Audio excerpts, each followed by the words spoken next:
الحمد للہ رب العالمین والصلاة والسلام علی اشرف الانبیاء والمرسلین وعلی آلہ واصحابہ اجمعین۔ قال اللہ تعالی وتبارک فی القرآن المجید والفرقان الحمید۔ بسم اللہ الرحمن الرحیم۔ والضحی واللیل اذا سجی۔ صدق اللہ مولانا العظیم وصدق رسولہ النبی الکریم الرؤوف الرحیم۔ اللہم نور قلوبنا بالقرآن وزین اخلاقنا بالقرآن وادخلنا الجنة بالقرآن ونجنا من النار بالقرآن۔ قال اللہ تعالی وتبارک فی شان حبیبہ مخبرا وآمرا ان اللہ وملائکتہ یصلون علی النبی یا ایہا الذین آمنوا صلوا علیہ وسلموا تسلیما۔ الصلاۃ والسلام علیک یا نبی الرحمہ وعلی آلک واصحابک یا رسول الملاحمہ۔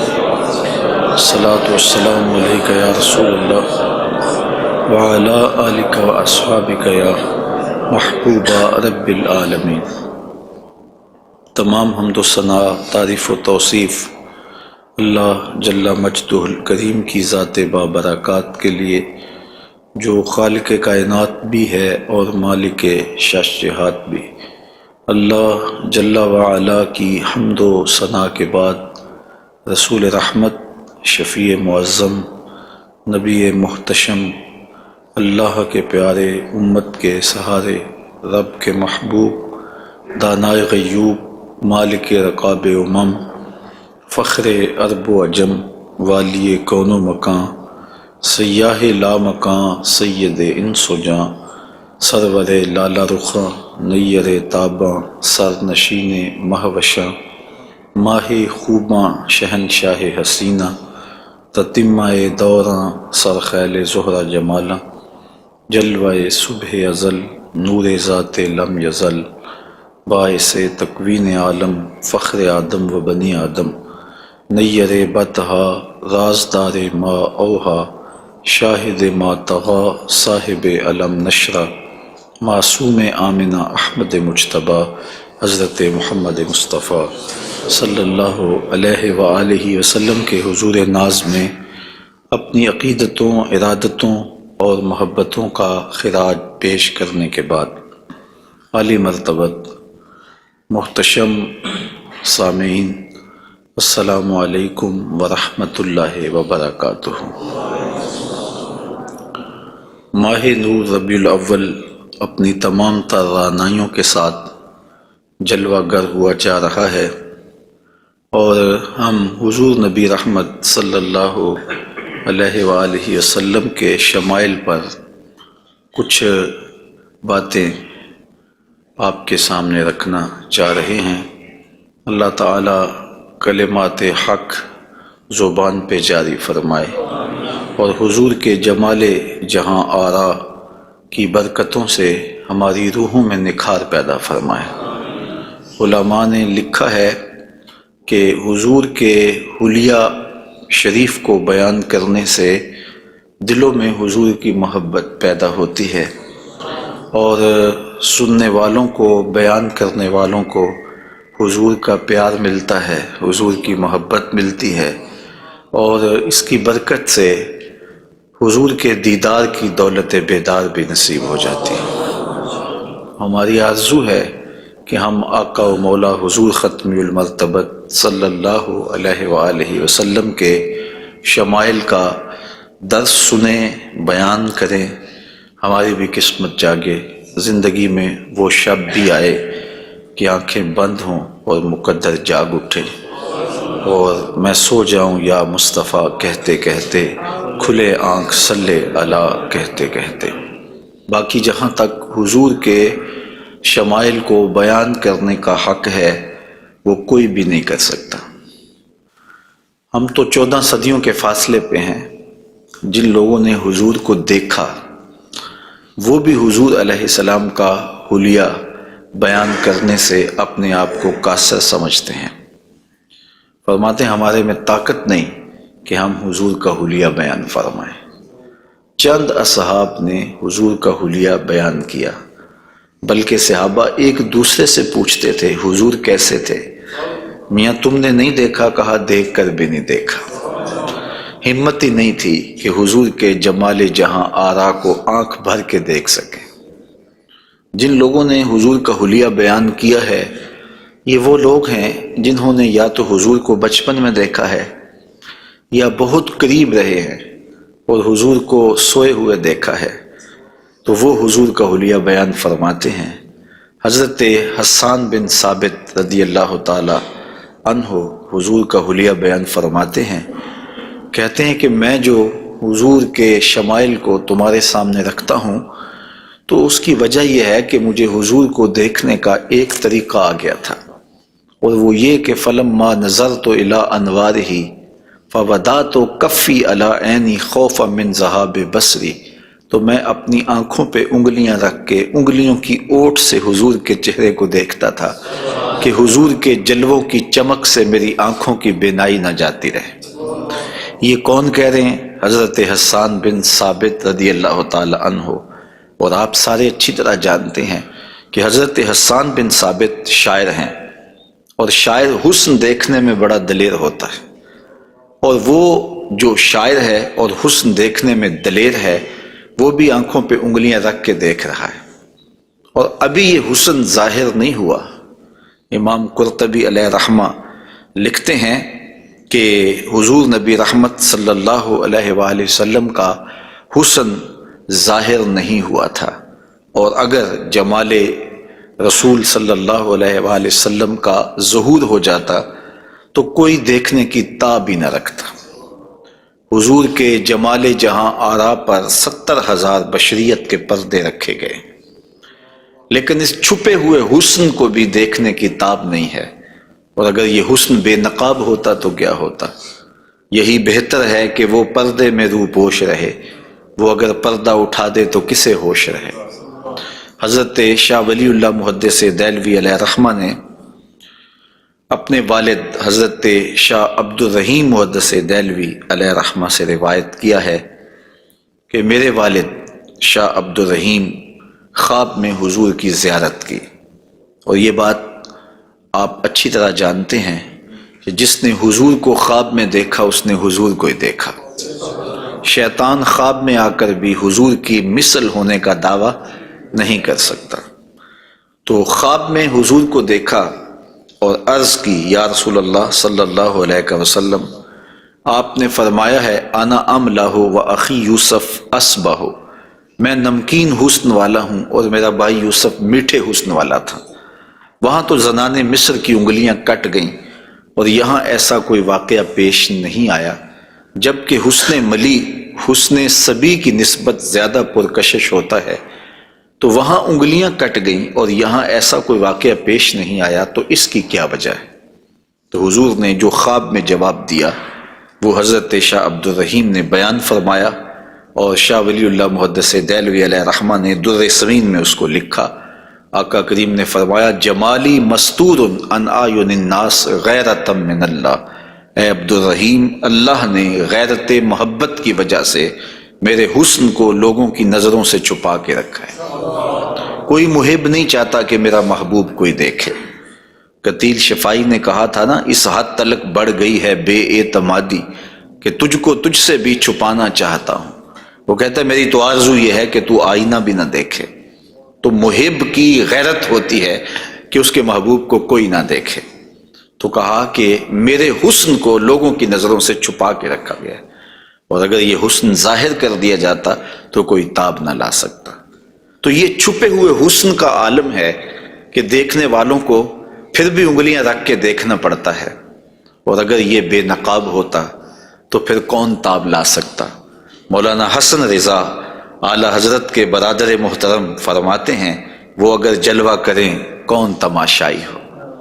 تو یہ وہ حسن ہے کہ جو تمام کا تمام ظاہر نہیں کیا گیا اور لوگوں کی نگاہوں سے پوشیدہ رکھا گیا، لیکن وہ بشریت کے پردوں کی اوٹ سے چھن چھن کے بھی اس قدر تابہ ہے کہ پوری کائنات کے اندر رنگ اسی حسن کے جھلکتے دکھائی دیتے ہیں، اور ہر طرف اسی کے انوار پھیلے ہوئے نظر آتے ہیں۔ تو حضور کے حسن کا بیان، حضور کے حسن کا ذکر اگرچہ انسانی استطاعت میں نہیں ہے اور اس کے بس میں نہیں ہے، لیکن اس کے باوجود صحابہ کے دور سے لے کر آج تک لوگوں کا یہ محبوب موضوع رہا ہے کہ وہ حضور علیہ السلام کے حسن کا ذکر کر کے اپنے قلب کی تسکین کا ساماں کرتے ہیں۔ علماء نے یہ بھی لکھا ہے کہ جو شخص حضور کے حسن کو بیان کرے لوگوں کے دلوں میں اس کے لیے پیار پیدا ہو جاتا ہے۔ آج ہر شخص چاہتا ہے کہ میں ہر دل عزیز ہو جاؤں، تو یہ سادہ سا نسخہ ہے کہ کائنات میں حضور کے حسن کے تذکرے کیا کرو، دنیا تم سے پیار کرنے لگ جائے گی۔ تم محبوب الخلائق بن جاؤ گے اگر تم اس محبوب دو عالم کے حسن کو لوگوں کی نظروں کے سامنے بیان کرو گے۔ انشاءاللہ حضور کے مختلف اعضاء کے حسن کا ذکر ترتیب وار کیا جائے گا، اور اہل محبت نے اور اصحاب رسول نے اس پر کیا محبتوں کے پھول پیش کیے ہیں۔ یقیناً آپ کے قلوب کو فرحت بھی ہوگی، قرار بھی ملے گا، اور آقا کریم کے حسن دل پذیر اور حسن جاں فضا کی مستیوں میں آپ کھو بھی جائیں گے۔ حضرت جابر بن سمرہ رضی اللہ تعالی عنہ فرماتے ہیں کہ لیلۃ الادحیان تھی، 14ویں رات کا چاند تھا، اور حضور یمنی چادر اوڑے ہوئے استراحت فرما رہے تھے، اور میں کبھی آسمان کو دیکھتا تھا، کبھی حضور کے جمال جہاں آرا کو دیکھتا تھا، اور یہ سوچتا تھا کہ میں فیصلہ کروں کہ آسمان کا چاند سونا ہے یا مدینے کا چاند سونا ہے۔ تو حضرت جابر بن سمرہ رضی اللہ تعالیٰ عنہ فرماتے ہیں پھر میں نے فیصلہ کیا فائزہ ہوا احسن عندی من القمر، میں نے کہا آسمان کا چاند نہیں، مدینے کا چاند سونا ہے، چونکہ چاند کی چمک بھی حضور کے در کی خیرات ہے۔ چاند کو، سورج کو، شمس و قمر کو جو روشنیاں دی گئی ہیں وہ حضور کے صدقے سے دی گئی ہیں۔ تو کائنات میں جہاں بھی اجالا ہے، جہاں بھی روشنیاں ہیں، جہاں بھی نور ہے، وہ نور حضور علیہ السلام کا ہی ظہور ہے، اور حضور کا نور ہے کہ جو کسی سے مستعار نہیں لیا ہوا، وہ حضور کا اپنا نور ہے، اپنا حسن ہے۔ علامہ بوصیری علیہ رحمہ نے کتنی خوبصورت بات کہی، منزہ عن شریک فی محاسنہ فجوہر الحسن فیہ غیر منقسم، کہ حضور اپنے محاسن میں، اپنے کمالات میں کسی شریک سے منزہ ہیں، اور آپ کا جوہر حسن جو ہے وہ غیر منقسم ہے۔ تو حضور کا حسن کسی سے مستعار نہیں لیا ہوا، بلکہ پوری کائنات کو جو حسن ملا ہے وہ حضور کی دہلیز کی عطا ہے، حضور کی چوکھٹ کی خیرات ہے۔ تو زمانہ چمک رہا ہے تو حضور کے انوار سے، اور بریلی سے آج بھی آواز آ رہی ہے، چمک تجھ سے پاتے ہیں سب پانے والے، میرا دل بھی چمکا دے چمکانے والے۔ تو ساری روشنیاں اسی دہلیز سے پھوٹتی ہیں، اسی در سے پھوٹتی ہیں، سارے اجالے اسی چوکھٹ سے نکلتے ہیں۔ اللہ نے اپنے محبوب علیہ السلام کو جو حسن دیا، جو جمال دیا، حضرت برا بن عازب رضی اللہ تعالیٰ عنہ بیان فرماتے ہیں، امام بخاری و مسلم نے اس کو روایت کیا ہے، کان رسول اللہ صلی اللہ علیہ وسلم احسن الناس وجہا، کائنات میں جتنا سونا چہرہ میرے حضور کا تھا کسی کا تھا ہی نہیں، سب سے زیادہ سونا اور خوبصورت چہرہ اللہ نے اپنے محبوب کو عطا کیا ہے۔ اور حضرت ابو ہریرہ رضی اللہ تعالی عنہ سے معروف روایت ہے جس کو امام ترمذی نے اور باقی محدثین نے روایت کیا ہے، حضور فرماتے ہیں حضرت ابو ہریرہ، ما رأیت شیئا احسن من رسول اللہ صلی اللہ علیہ وسلم، میں نے حضور سے سونا کوئی دیکھا ہی نہیں۔ اور حضرت حسان بن ثابت کہتے ہیں کہ آج تک کسی ماں نے ایسا سونا جنم ہی نہیں دیا، سونا دیکھتے کیسے، کسی ماں نے ایسا جنم ہی نہیں دیا۔ حضرت ابو ہریرہ نے ایک موقع پہ فرمایا کہ کل قمر لیلۃ البدر لم ارا قبلہ ولا بعدہ مثلہ، کیا پوچھتے ہو 14ویں رات کا چمکتا ہوا چاند تھے میرے حضور؟ پھر کہتے ہیں نہیں نہیں نہیں، حضور جیسا نہ پہلے دیکھا ہے نہ بعد میں دیکھا۔ تو حضرت حسان بن ثابت فرماتے دیکھتے کیسے، کسی ماں نے جنم دیا ہوتا تو دیکھتے۔ خدا نے وہ سچا ہی پن چھڑیا جدے وچ محمد نو ٹالیا سی، حسینہ جمیلہ دا منہ موڑ دیتا، محمد بنا کے قلم توڑ دیتا۔ اللہ تعالیٰ نے ایسا پیکر تراشا ہے، ایسی صورت بنائی ہے کہ جس کی مثل کائنات کے اندر نہ کوئی دوسری صورت ہے۔ اور میرے محبوب کے جمال جیسا نہ کوئی دوسرا جمال ہے، تو وہ حسن، وہ جمال، وہ کمال اور وہ شانیں اور وہ مراتب رفیع عطا کیے گئے جو انہی کا مقسوم ہے۔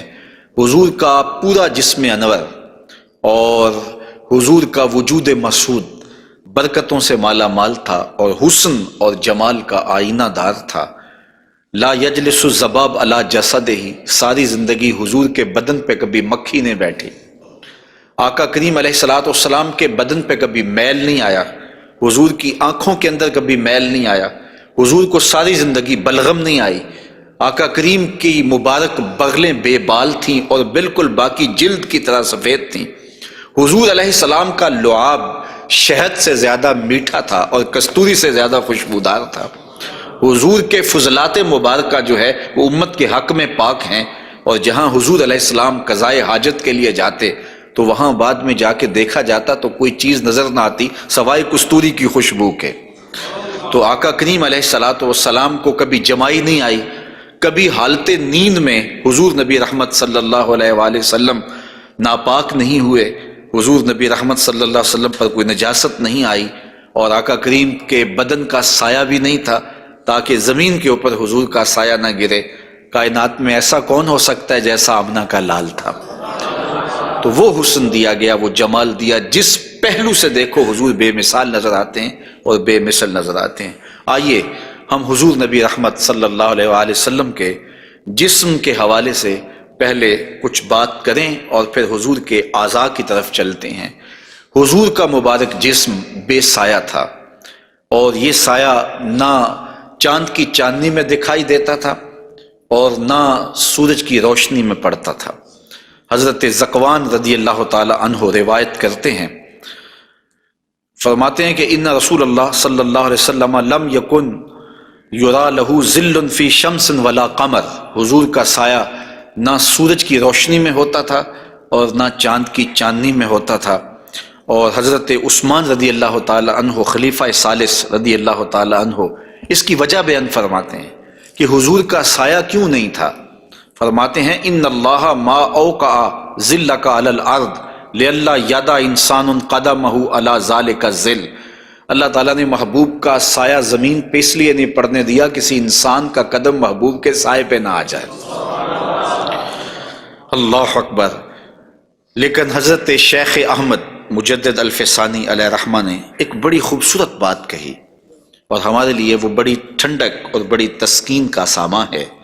وہ فرماتے ہیں کہ اورا صلی اللہ علیہ وسلم سایہ نبود، آقا کریم علیہ السلام کا سایہ نہیں تھا۔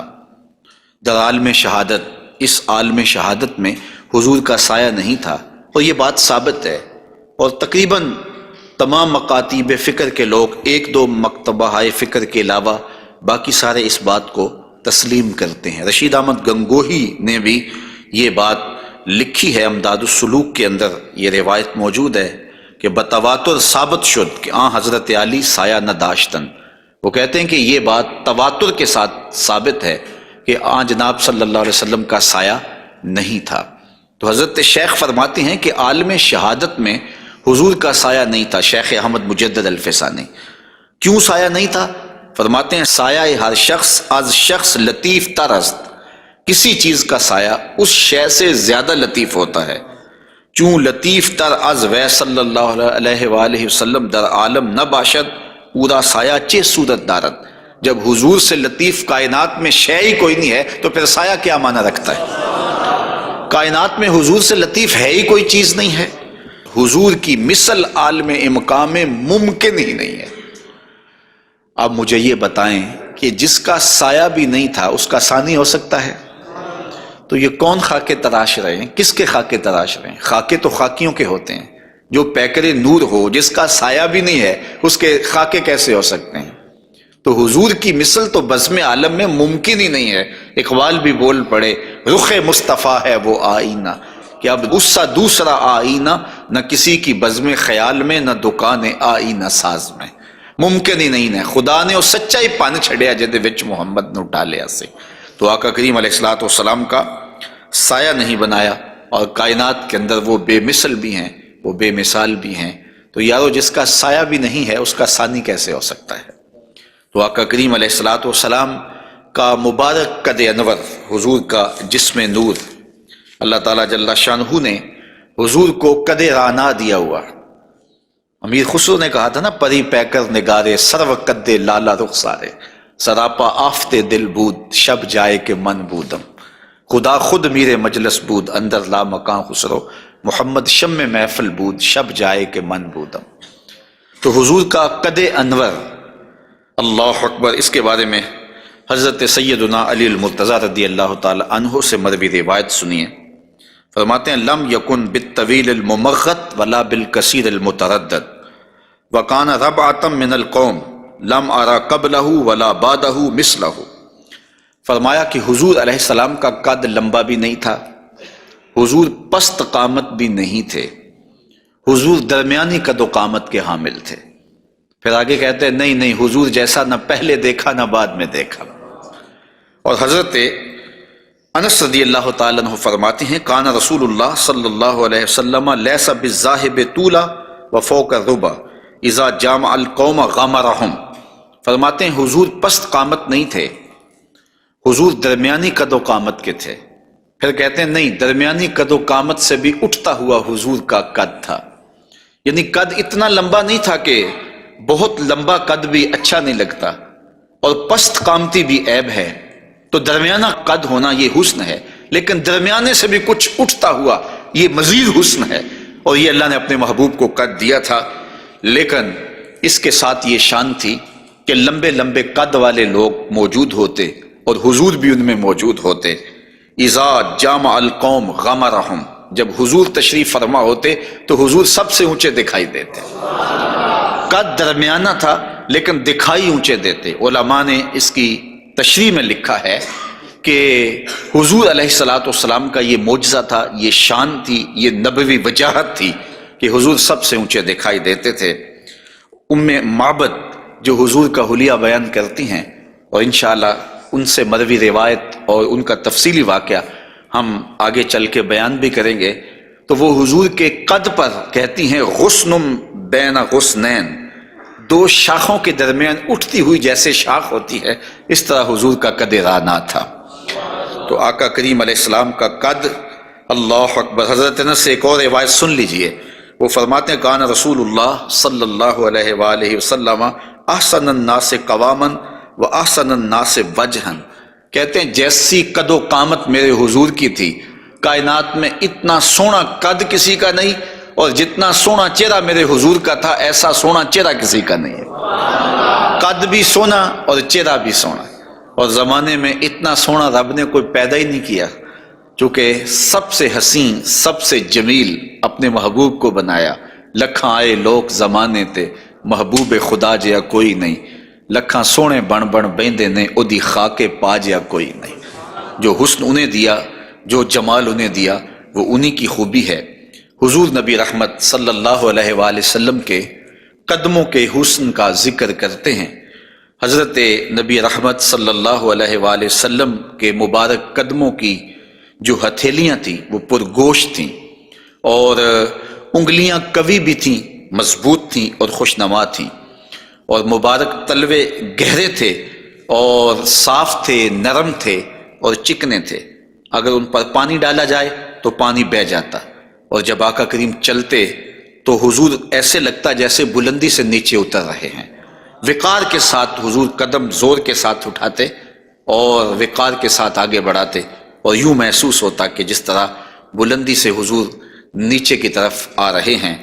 آقا کریم علیہ الصلوۃ والسلام بہت تیز چلتے نہیں تھے، لیکن ایسے لگتا تھا جس طرح زمین حضور کے لیے لپیٹ دی گئی ہے، اور اگر لوگ حضور کے ساتھ چلنا چاہتے تو حضور کے ساتھ چل نہیں سکتے تھے۔ اللہ نے اپنے محبوب کو وہ رفتار عطا فرمائی، زمین بھی سمیٹ دی گئی تھی حضور کے لیے، اور وقت بھی سمیٹ دیا گیا تھا حضور کے لیے۔ اور آقا کریم علیہ الصلوۃ والسلام کے قدم مبارک کی انگلیاں وہ بڑی خوبصورت تھیں، لیکن جو درمیان والی انگلی ہے وہ انگلی باقی انگلیوں سے زیادہ قد آور تھی، لمبی تھی۔ آئیے ذرا اس انگلی کا حال حضرت میمونہ بنت کردم رضی اللہ تعالی عنہا سے سنیے۔ یہ ایک صحابیہ ہیں جو اپنے والد گرامی کے ساتھ حضور کی خدمت میں حاضر ہوئیں۔ تو ان کے والد گرامی نے حضور سے کوئی بات پوچھی، اور آقا کریم اس وقت ناقہ کے اوپر، اونٹنی کے اوپر سوار تھے، تو ان کا جی چاہا کہ میں حضور کا دیدار کروں، لیکن حضور کے چہرے کی وجاہت نے ان کو حضور علیہ الصلاۃ والسلام کے چہرے کی جانب آنکھ بھر کے دیکھنے نہ دیا، تو کہا اب آئی ہوں تو حضور کے مبارک پاؤں کو دیکھنے لگی۔ تو حضرت میمونہ بنت کردم فرماتی ہیں فما نسیتو فی ما نسیتو طول اصبع قدمہ السبابہ علی سائر اصابعہ، کہا مدت ہو گئی ہے میں نے حضور علیہ السلام کو دیکھا تھا، اور حضور کے مبارک پاؤں کی انگلیوں میں سے جو درمیان والی انگلی ہے، اس انگلی کا جو قد باقی انگلیوں سے تھوڑا سا لمبا تھا، آج تک میری آنکھوں سے وہ حسن نہیں ہٹتا ہے، وہ حسن ہی زائل نہیں ہوتا ہے۔ اب تک میری نگاہوں میں وہی جلوے ہیں کہ حضور علیہ السلام کی انگلی جو ہے وہ باقی انگلیوں کی نسبت جو ہے وہ زیادہ درمیان والی انگشت سبابہ جو تھی وہ زیادہ لمبائی میں تھی۔ تو حضرت میمونہ بنت کردم ابھی تک اس انگلی کے حسن میں کھوئی ہوئی ہیں۔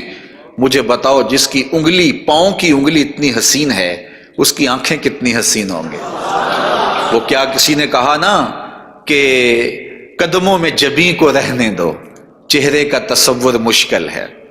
قدموں پہ جبیں کو رہنے دو، چہرے کا تصور مشکل ہے، جب چاند سے بڑھ کر ایڑی ہے رخسار کا عالم کیا ہوگا۔ یہ تو انگلی کا حسن ہے کہ میمونہ بنت کردم ساری زندگی یہی احساسہ ہے، لوگوں کو بتاتی ہیں کہ لوگوں میں نے حضور کی انگلی دیکھی ہوئی ہے۔ تو جس نے حضور کے قدم انور کی انگلی کی زیارت کی ہے وہ تو ناز کرے، اور پھر اس عائشہ صدیقہ محبوب کائنات کی قسمت پہ ناز نہ کریں جن کی آغوش میں حضور کا سر انور ہوتا تھا۔ تو حضرت میمونہ بنت کردم رضی اللہ تعالی عنہا فرماتی ہیں کہ میں ابھی تک اس انگلی کے جمال کو بھول نہیں پائی۔ آقا کریم علیہ الصلاۃ والسلام کے قدموں کے بارے میں آتا ہے کہ کان رسول اللہ صلی اللہ علیہ وسلم احسن البشر قدما، کائنات میں جتنے سونے قدم میرے حضور کے تھے اتنے سونے قدم بھی کسی کے نہیں تھے۔ حضرت انس اور حضرت ابو ہریرہ اور ہند بن ابی حالہ رضی اللہ تعالیٰ عنہ حضور کے قدموں کے بارے میں شسن القدمین، اور حضرت امام ترمذی نے مسیح القدمین کے لفظ بولے ہیں کہ نرم آپ کے قدم تھے، اور آپ کے قدم جو ہے وہ چمکدار تھے، روشن تھے، آپ کے قدم پرگوشت تھے، اور آپ کے مبارک پاؤں خوبصورت تھے۔ اور تلوے جو تھے اس کے بارے میں دو روایات ہیں، ایک روایت یہ ہے کہ اخمسان، اور ایک روایت کے اندر لفظ ہیں لیس لہا اخمس، کہ جو تلوے ہیں وہ درمیان سے جو ہیں وہ پرگوشت تھے، اور ایک ہے کہ درمیان سے پرگوشت نہیں تھے۔ تو یہ دو روایات کی تطبیق کیسے ہوگی؟ بعض نے کہا کہ حضور کے مبارک تلوے جو تھے وہ درمیان سے پرگوشت نہیں تھے، اور بعض نے کہا کہ بالکل درمیان سے پرگوشت ہی تھے اور بالکل سیدھے تھے۔ علماء نے کہا کہ درمیان سے خلا تو تھا، لیکن جب حضور قدم رکھتے تھے تو آقا کریم علیہ السلام قدم جو ہے وہ پوری طرح جماؤ کر کے رکھتے تھے، اور جب وہ نقش بنتا تھا تو وہ نقش پورا بنتا تھا۔ اور یہاں محدثین نے کمال کر دی، کہا رب نے یہ نہیں چاہا کہ میرے محبوب کے تلووں کا نقش ناتمام بنے، نقش پورا بنتا تھا۔ تو جنہوں نے نقش کو دیکھ کر تلووں کا اندازہ لگایا انہوں نے کہا کہ نہیں، وہ تلوے بالکل برابر تھے اس لیے کہ نقش پورا بنتا تھا، اور جنہوں کو تلوے دیکھنے کی سعادت نصیب ہو گئی تو انہوں نے کہا نہیں، ہم نے دیکھے ہیں کہ جو ہے وہ درمیان میں جو ہے وہ کم گوشت تھا اور اطراف میں گوشت زیادہ تھا۔ تو صحابہ نے حضور کے تلووں کے بارے میں یہ رائے بیان فرمائی ہے۔ حضرت ابو ہریرہ رضی اللہ تعالی عنہ فرماتے ہیں انہ صلی اللہ علیہ وسلم کان اذا مشى علی الصخر غاصت قدماہ فیہ، جب کبھی آپ ننگے پاؤں چلتے کسی پتھر کے اوپر، کسی چٹان کے اوپر، تو وہ چٹان اور پتھر حضور کے لیے نرم ہو جاتے، اور آقا کریم علیہ السلام کے مبارک قدم جو ہے اس پتھر کے اندر جو ہے وہ دنس جاتے اور نشان بن جاتے۔ جس طرح مقام ابراہیم پہ آپ دیکھ سکتے ہیں کہ حضرت اسماعیل علیہ السلام کے قدموں کے نشانات اس پتھر نے محفوظ کر لیے، تو یہ پتھر جن پتھروں پہ حضور چلتے تھے وہ اپنی چھاتی پہ حضور کے تلووں کے نشان محفوظ کر لیتے تھے۔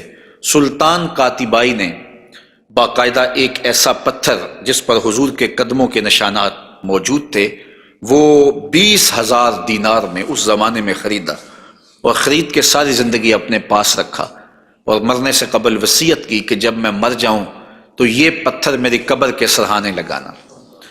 علامہ خفاجی علیہ رحمہ نسیم الریاض میں لکھتے ہیں کہ وہ پتھر آج بھی ان کی قبر کے سرہانے پہ لگا ہوا ہے، اور لوگ اس کو اپنے لیے اعزاز سمجھتے تھے، اور یہ وہ قدم ہیں کہ جہاں آتے اس جگہ کی قسمت جاگ پڑتی۔ یہ قدم اور یہ مبارک تلوے یہ تو عرش نے بھی چومے ہیں نا۔ اعلیٰ حضرت نے کیا خوب کہا، زہے عزت و اطلاع محمد، کہ ہے عرش حق زیر پائے محمد، کہ عرش حق حضور کے قدموں کے تلے تھا، اور یہ تلوے وہاں عرش الہی پہ لگے ہیں، اور یہ وہی تلوے ہیں جو حضرت جبریل امین کو چومنے کی سعادت بھی ملی ہے۔ جب معراج کی شب حاضر ہوئے تو محبوب استراحت کر رہے تھے، تو جبریل عرض گزار ہوئے کہ محبوب تیرا نبی تو سویا ہے، تو آواز آئی یا جبریلو قبل قدمہ ہے، میرے محبوب کے قدم چوم لے۔ تو جبریل امین نے حضور کے قدم چوم لیے، تو پھر کیا لطف آیا ہوگا۔ کسی نے تصور میں جبریل سے پوچھا کہ حضور کے قدم چومے تھے، تلیاں چومی تھیں، تو بتا کیا کیف ملا؟ تو اس نے زبان حال سے کہا، نہ جنت کی کلیوں میں دیکھا مزہ جو محمد کی تلیوں میں دیکھا۔ حضور علیہ السلام کے مبارک قدم جہاں پڑتے وہاں رحمتیں اور برکتیں ہی نازل ہوتی۔ ذی المجاز کی منڈی میں اپنے چچا کے ساتھ حضرت علی المرتضیٰ رضی اللہ تعالیٰ عنہ کے والد جناب ابو طالب کے ساتھ حضور جا رہے تھے۔ انہوں نے کہا کہ مجھے تو بڑی سخت پیاس لگی ہے، تو آقا کریم علیہ الصلوۃ والسلام نے سواری سے اتر کے زمین پر زور سے اپنا پاؤں مارا، تو جب آپ نے پاؤں مارا تو چشمہ پھوٹ پڑا، اور اپنے چچا سے کہا کہ یہاں پانی پی لیجیے گا۔ اور حضور علیہ الصلوۃ والسلام کی مبارک ایڑیاں جو ہیں ان کے بارے میں ہے کہ وہ کم گوشت تھیں، ان پر زیادہ گوشت نہیں تھا، اور آقا کریم علیہ الصلوۃ والسلام اس ایڑی کو بھی جہاں لگاتے وہاں حالات رحمتوں بھرے ہو جاتے۔ حضرت جابر رضی اللہ تعالی عنہ کا اونٹ تھا، ایک سفر میں وہ حضور کے ساتھ تھے کہ وہ تھک گیا اور اس سے چلا نہیں جاتا۔ حضور کی سواری گزری تو انہوں نے عرض کی، یا رسول اللہ صلی اللہ علیہ وسلم، یہ میرا اونٹ ہے اور تھک گیا ہے، اور میں قافلے کے ساتھ کیسے سفر کر سکتا ہوں؟ تو آقا کریم علیہ السلام نے اپنی ایڑی سے اس کو ٹھوکر لگائی، فناشطا حتی کانا لا یملک زمامہ، وہ اتنا تیز ہوا کہ پھر اس کی باگ سنبھالی نہیں جاتی تھی۔ کچھ عرصے کے بعد حضور حضرت جابر سے پھر ملے، اور حضور نے پوچھا کہ وہ تمہارے اونٹ کا کیا بنا؟ تو انہوں نے کہا بخیرن قد اصابت ہو برکتوں کا، حضور آپ کی برکت کی وجہ سے اب خیر ہی ہو گئی ہے۔ تو وہ تو اب سنبھالا نہیں جاتا ہے اور اتنا سریع و رفتار ہو گیا ہے، اور یہ بات آپ کبھی بھی بھول نہیں سکتے ہیں کہ حضور احد پہ تشریف لے گئے تھے، تو وہ حضور کے آنے کی خوشی میں جھوم اٹھا تھا، تو حضور نے ایڑی ہی ماری تھی، زور کے ساتھ ایڑی لگاتے ہوئے حضور نے کہا فضربہ برجلہ فقال اثبت، حضور نے کہا کہ اے احد رک جا، تو جھوم رہا ہے جانتا نہیں، فإنما علیک نبی و صدیق و شہیدان، تیرے اوپر ایک اللہ کا نبی ہے، ایک صدیق ہے اور 2 شہید ہیں۔ اور پھر فوراً اس کا زلزلہ تھم گیا۔ اعلیٰ حضرت بولے، ایک ٹھوکر سے احد کا زلزلہ جاتا رہا، رکھتی ہیں کتنا وقار اللہ اکبر ایڑیاں۔ تو یہ حضور علیہ الصلوۃ والسلام کے مبارک قدم تھے کہ جن کی برکات زمانے کو نصیب ہوئی، اور یہ وہ قدم تھے جنہیں چوم لینا صحابہ اپنے لیے سعادت سمجھتے تھے۔ حضرت زرا وفد عبد القیس میں آئے تو پھر انہوں نے حضور کی خدمت میں عرض کی کہ ہم آپ کے قدم اور آپ کے ہاتھ چومنا چاہتے ہیں، اور وہ آگے بڑھے۔ وہ خود فرماتے ہیں فَنُقُبِّلُ یَدَ رسول اللہ صلی اللہ علیہ وسلم وَرِجْلَهُ، ہم نے حضور علیہ الصلوۃ والسلام کے ہاتھ بھی چومے، ہم نے حضور کے پاؤں بھی چومے۔ حضرت صہیب رضی اللہ تعالی عنہ فرماتے ہیں کہ رأیت علیٰ یقبل ید العباس ورجلہ، میں نے دیکھا کہ حضرت علی اپنے چچا عباس کے ہاتھ بھی چومتے تھے اور پاؤں بھی چومتے تھے، اور یہ کیوں چومتے تھے؟ اس کی وجہ ایک دیگر حدیث میں حضرت ثابت رضی اللہ تعالی عنہ حضرت انس کے پاس آئے اور انہوں نے آ کے حضرت انس سے پوچھا کیا تم نے اس ہاتھ کو حضور کے ہاتھ سے مس کیا ہوا ہے؟ تو حضرت انس نے کہا کیوں نہیں، یہ سعادت مجھے ملی ہے کہ ان ہاتھوں نے حضور کے وجود کے بوسے لیے ہیں اور حضور کے وجود کو چھوا ہے۔ فقبلہا، تو حضرت ثابت نے حضرت انس کا ہاتھ چومنا شروع کر دیا کہ یہ وہ ہاتھ ہیں جنہوں نے حضور کو چوما ہوا ہے، جنہوں نے حضور کو چھوا ہوا ہے، جنہوں نے حضور کے بدن رحمت سے مس کیا ہوا ہے۔ تو حضرت علی المرتضیٰ حضرت عباس کے ہاتھ چومتے تھے، تو آقا کریم علیہ الصلوۃ والسلام کے قدم بھی، حضور کے ہاتھ بھی صحابہ عقیدت سے چوم لیا کرتے تھے، اور یہ واقعات کبھی ہوتے تھے اور عقیدت کا یہ رنگ صحابہ کے ہاں پایا جاتا تھا۔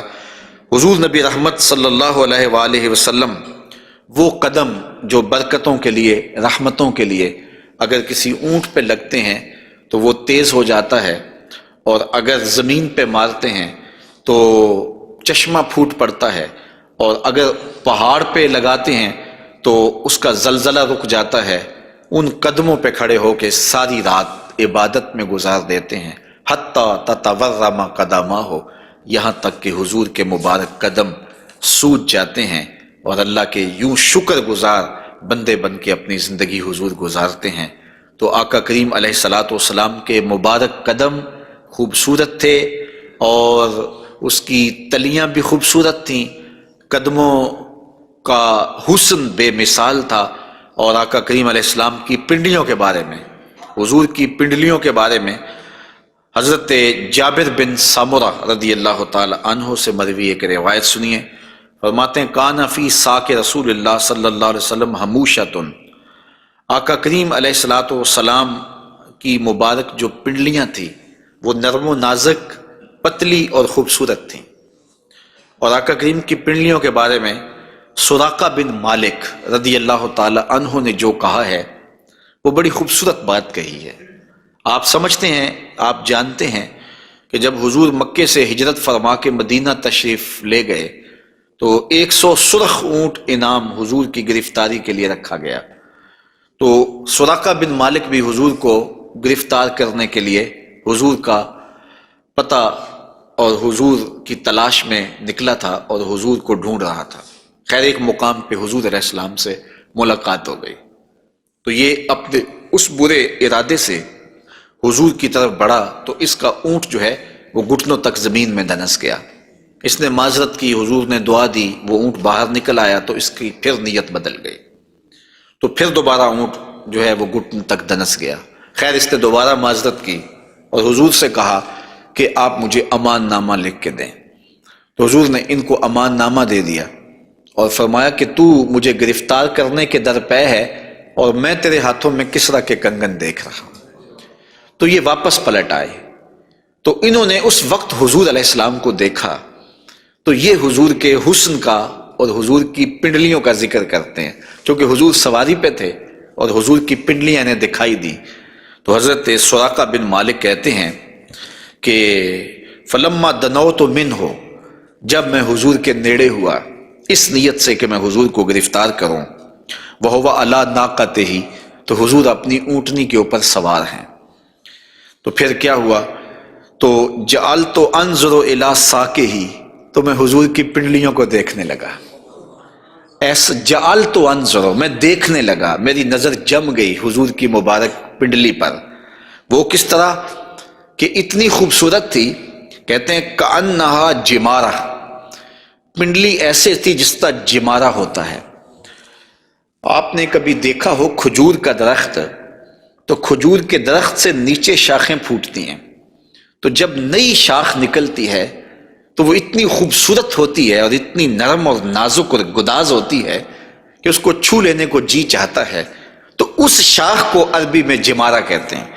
تو وہ کہتے ہیں میں حضور کی پنڈلیوں کا کیا بتاؤں، جس طرح وہ کھجور کی تازہ شاخ نکلتی ہے جس کو دیکھنے سے جی نہیں رجتا، حضور کی پنڈلیاں جمارہ کی طرح تھیں۔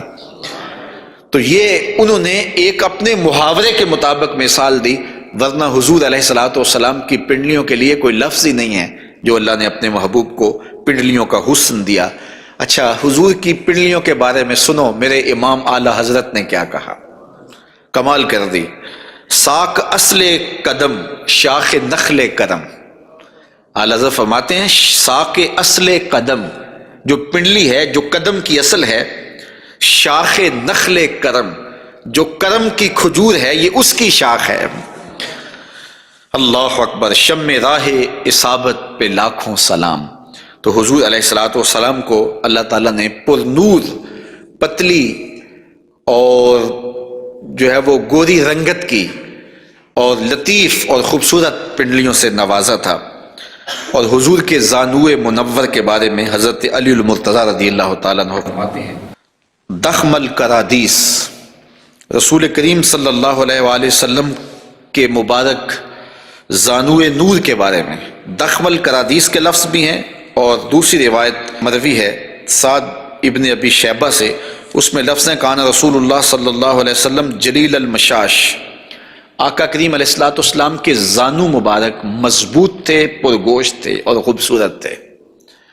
اور اعلیٰ حضرت یہاں بھی اپنی محبت کا اظہار کیے بغیر نہیں رہ سکے، فرماتے ہیں انبیاء طے کریں زانو ان کے حضور، انبیاء طے کریں زانو ان کے حضور، زانوؤں کی وجاہت پہ لاکھوں سلام۔ یہ وہ زانو ہے جہاں نبی بھی زانو طے کرے، یہ وہ شان ہے ان زانوؤں کی۔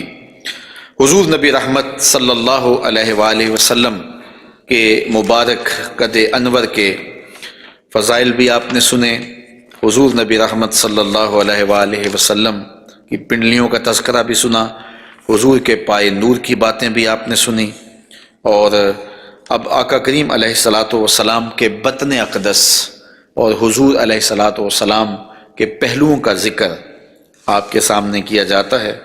لیکن اگر آپ چاہیں تو ایک چائے میں بھی پی لوں اور ایک آپ بھی پی لیں۔